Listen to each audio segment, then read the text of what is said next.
Voici un pamphlet approfondi qui aborde l'absurdité croissante du monde du travail et l'impact de l'automatisation sur l'humanité. J'espère que ces sections résonneront et souligneront les enjeux actuels que vous souhaitez explorer. Relever l'absurdité croissante des attentes des recruteurs.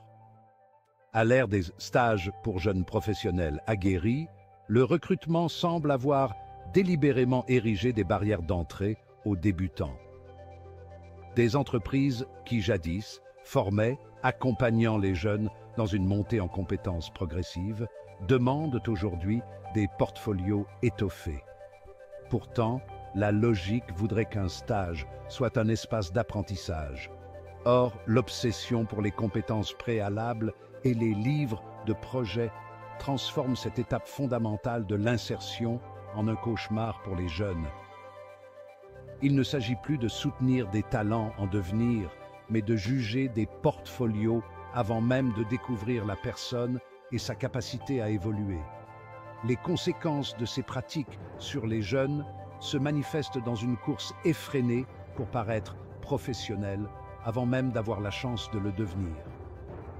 Les jeunes talents doivent simuler l'expérience, au lieu d'apprendre de manière authentique, contournant l'essence même de ce qu'est un stage. Ainsi, sous prétexte de l'expérience et du résultat, ces pratiques valorisent les outils au détriment des qualités humaines, persévérance, éthique de travail, capacité d'apprentissage. Pire encore, ce modèle décourage ceux qui ne possèdent pas déjà des contacts dans le secteur ou les moyens d'accéder à une expérience préalable. À court terme, cette déconnexion entre les attentes du marché du travail et la réalité des jeunes talents génère une frustration et une démotivation grandissantes. Les jeunes sont laissés à eux-mêmes, rejetés pour un manque d'expérience qu'ils sont censés acquérir. Les entreprises, quant à elles, profitent de cette situation pour encourager des modèles de production rapides sans investissement humain réel. Sous couvert de stage, ces postes deviennent un moyen de contourner les coûts de formation, exploitant ceux qui tentent désespérément d'entrer dans le monde du travail. Aujourd'hui, l'automatisation de certaines tâches, naguère exercées par des humains, a fait émerger un paradoxe. Ces technologies semblent créer de la valeur ajoutée, tout en supprimant des emplois qualifiés. Ces outils, conçus pour optimiser, permettent certes de produire davantage, mais à quel prix? En coulisses, les équipes de développement utilisent des technologies pour accomplir en quelques clics des tâches complexes autrefois confiées aux humains. Pourtant, ces mêmes entreprises n'hésitent pas à entretenir l'illusion de l'effort humain via des photos de réunions ou des campagnes de Green Office visant à masquer une absence réelle de substance. Au-delà de l'automatisation, cette façade humaniste est savamment orchestrée pour simuler un processus créatif. Mais en réalité, l'authenticité n'est plus qu'un simple élément de communication. La fausse image d'efforts collectifs déployés par ces équipes entre brainstorming et green déjeuner vegan cache souvent une réalité bien plus triviale, où les apparences servent de paravent à la superficialité. Cette mascarade, comme un théâtre d'ombre, discrimine ceux qui ne se plient pas au code moderne de cette culture visuelle sans racines, rejetant en silence ceux qui ne partagent pas cette image aseptisée. Paradoxalement, ces espaces de travail prônent l'inclusion tout en établissant des normes rigides. Les candidats qui ne s'alignent pas sur des valeurs proclamées telles que le véganisme ou l'écologisme sont écartés indépendamment de leur talent. Ces entreprises qui célèbrent l'inclusion adoptent en réalité un modèle uniforme, limitant la diversité d'opinions et d'expériences. Leur slogan de inclusion n'est que de surface, laissant en marge ceux qui n'adhèrent pas à une idéologie préfabriquée, favorisant ainsi une exclusion sous couvert d'inclusion. En observant cette évolution, on peut tracer un parallèle avec le cinquième élément, le film de Luc Besson, où Zorg incarne l'arrogance d'un monde où l'humain devient une simple variable ajustable au gré des profits. Dans cet univers, l'humain est une pièce de théâtre destinée à entretenir l'illusion d'une société active.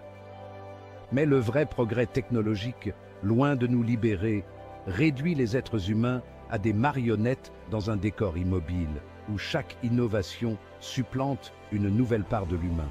Les élites, confortablement installées, utilisent les médias de masse pour détourner l'attention des problématiques sociales par des distractions incessantes comme les émissions superficielles de débat ou les réseaux sociaux. Ces divertissements modernes consomment l'esprit des citoyens, laissant les grandes industries maximiser leurs profits en silence. La technologie et l'automatisation, sous prétexte de progrès, transforment chaque innovation en vecteur de pouvoir, alimentant un système qui rejette l'humain. Offre une scène saisissante. Zorg s'étouffe et le prêtre, représentant l'humanité oubliée, lui propose de l'aide. Cette scène métaphorique symbolise la proposition actuelle d'aide superficielle pour des maux profonds. Aujourd'hui, les promesses de reconversion pour des métiers menacés par la technologie n'offrent qu'un soulagement temporaire. L'aide devient un faux semblant, un placebo, tandis que l'écart se creuse entre une classe privilégiée et une majorité qui perd pied. Zorg représente la froideur et l'égoïsme d'un monde dominé par le profit. Quand le prêtre lui propose de l'aide alors qu'il s'étouffe, c'est notre société qui fait de même. Elle propose des solutions illusoires à des individus asphyxiés par un monde incontrôlable. L'humanité, réduite à un décor sans voix, ne reçoit qu'une aide impuissante, un pansement sur une plaie béante. Les promesses de formation ou reconversion numérique, les initiatives superficielles de développement personnel, tout cela ne fait que masquer la réalité de la fracture. Dans notre monde moderne, l'humain est relégué à l'arrière-plan d'une scène où seule l'apparence compte, devenant un accessoire dans un système qui, de plus en plus, se passe de lui. À mesure que la technologie progresse, notre société se transforme en une vitrine où la véritable humanité devient superflue. Les jeunes talents sont rejetés, l'illusion du progrès écrase les vocations, et l'aide proposée est souvent aussi inutile qu'une miette de pain face à la faim. Aujourd'hui, face à cette déshumanisation, l'urgence est de réaffirmer que l'être humain n'est pas un acteur secondaire dans un monde automatisé, mais bien l'essence de notre avenir collectif.